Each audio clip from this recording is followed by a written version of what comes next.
Hi, my name is Mark Unger. I live in Connecticut, and I am a father to two sons, Harry and Lewis, and married to my lovely wife, Mary Ellen. And I am not an author by trade, but I decided to write a book about my son's Lewis's journey when he was diagnosed with stage 4 cancer back in 2003. And I wanted to share that story with as many people as I can to inspire them and to hopefully encourage them to follow some of the things that we learned while we were going through this particular difficult experience. Yeah, it sounds like you've learned a lot of lessons along the way with so many life experiences. So, can you describe your purpose in writing for Survivor? What are you hoping that readers are taking away when they read the book, and why should they read your book? Well, I hope that people read the book and they are immediately immersed in the story of our lives that were turned upside down when he was diagnosed with stage 4 cancer at age 3. Clearly, something that you can never expect as a person would happen, and by all rights shouldn't happen, but it did.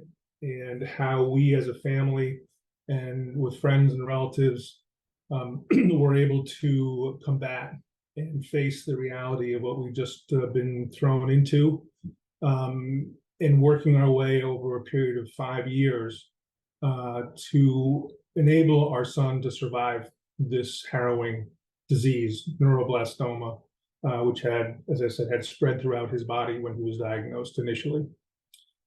So the goal is to take the reader through a fast-paced journey. I wrote the book from my perspective and wanted to kind of tell the story quickly with all the major highlights in order to keep readers entertained. Not always in a good way, but there's ups and downs in every story, and to hopefully help them get the feeling of what it's like to go through this, and then finally come out on the other side with my son surviving, which he was diagnosed at one point during the treatment with 0 chance of survival. So he is a miracle child, and luckily at this point, children who are receiving his treatment are surviving at 60 and 70%. Versus before, he was the first one to actually ever survive this particular relapse in the brain. Wow, that really is a miracle. So, what I think you've been touching on this already a lot, but what inspired you to go and share Louis' story, and why did you choose writing a novel as your outlet for sharing? So I am not a writer by trade in any way. So it's not something where I write books for a living. We manufacture cleaning equipment, and I'm a business person. But when my son reached his no evidence of disease, or his 5 year horizon being cancer free, the story just kept on bouncing around, because as I was telling it to people, in they were all like, "Wow, I can't believe this happened. This is an incredible story." So I was just continuing to circle around and saying, "Well, do I write it? Don't I write it?" And 2017, 2016, I said, "Okay, I'm going to write the book." And so I sat down and started writing it. I had some help from some professionals that were able to structure it for me and I interviewed all the different doctors and to try to get all the facts out and straight. And my goal was to get the story to the public and hopefully inspire others that have a similar situation, whether it's pediatric or they're struggling with a loved one who's just been diagnosed or has devastating doctor's news that you have to advocate for yourself or for your loved ones. Do the research that's necessary in terms of online to figure out what other treatments are out there. We had to change from the initial hospital. We were a very fine institution, the Yale Hospital in Connecticut, and we wound up moving to Sloan Kettering because they had a better survival rate and they had a better treatment. And without that move, I don't think my son would be here today. And those decisions are very difficult. But if you have the facts and you go talk to doctors at different institutions and figure out what options you have, you can make an educated decision and hopefully improve whatever chances you have to get through the whatever disease you're facing. So it was trying to educate, help understand that advocating for yourself is super important in this time, and that's and hopefully encourage other readers to hopefully do the same thing that we did and get the same outcome. Yeah, it seems like you're a huge supporter of awareness and education. So, you mentioned the proceeds of your book will go towards funding cancer research. Could you tell me more about that? And also, like, for people who want to help and like develop awareness on the topic, where do you think they could go to get that resources? So yes, the let me just start with the first one. So getting resources for any diagnosis that you have is super easy these days. It wasn't quite as easy when in 2003, but the internet, there are many resources online where you can get information on clinical trials. You can visit, just type in whatever disease you have or the person has, and you can very quickly ascertain what institutions are out there that are specializing in this type of disease. You can very simply email or call doctors directly. You don't have to go through any middlemen. Just reach out to the person, and generally they will come back to you very quickly because they're interested in helping the patients. And so the resources these days are very easy to get to. You do need to keep a medical journal or medical dictionary next to you because some of the stuff is kind of complicated and written in Latin, kind of like lawyers. But it's as you pick it up, it becomes easier and easier. And there's also online forums, whether it's Facebook forums, though sometimes I think those can be somewhat misleading. The other resources that people need to look at are any type of organizations like charities, or that have, most of them, like I'm a member of the Band of Parents, which we focus on treating neuroblastoma, specializing in that and funding research for that, as does my my foundation. So those institutions are generally filled with parents or other people that have had the disease and are working to cure it. And there's a lot of information that can be gathered there very quickly as well. So those resources, the internet, in terms of hospitals and treatment centers, and organizations that focus on nonprofits, typically charitable organizations, foundations that focus on the specific disease, are the best way to go. Yeah, that sounds really interesting. It's a good like concise way of putting out the resources for people who are interested. But I threw a couple questions at you all at the same time. But you mentioned the proceeds of your book will go towards the Carrot Foundation. So could you tell me a little bit more about that? So it's the Carrot Seed Foundation, and my wife came up with that because she read a book called The Carrot Seed, where a young boy plants a carrot seed and then it doesn't come up, and the parents tell him and his friends tell him, oh, it's never going to come up, it's never going to come up. And then eventually he keeps watering it and watering it and watering it. Eventually it comes up and sprouts into a beautiful plant.